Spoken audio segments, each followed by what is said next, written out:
বিয়ে করার পরে বড় মাছ আনছো, মাছের টুকরা হিসাব কইরা কইরা বলিয়া খাইছো, মারে দিছো না।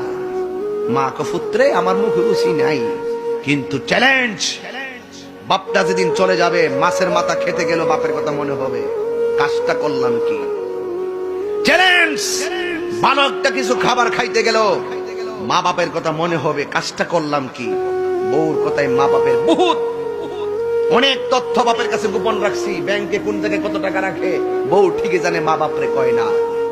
রাতের বেলা কমলাপুর থেকে আসে ট্রেনে আইসালামে আখাউড়া নাইমা বাড়িতে যায়, কোন সময় ফল আনে মা জানে না।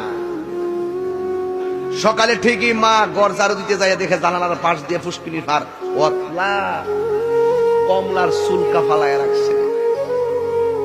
মা কয় ফুল কোন সময় আসলি, দেখলাম যে হাত খালি, কমলা কোন সময় আনছো। এ পুত্রে খাইবার খালি তো খাইছি না, ওরা খালি কি খামো, কি দেখে গোপনে দেশ। আমার তো বড় ইচ্ছা ছিল তুই আইন না আমার দিবি, আমি তোর ওরে তোরে তোর জি পুত্রে নাই নাত্রীর ভাগ চুপ করে দিতাম, এটাই আমি বড় শান্তি পাইতাম।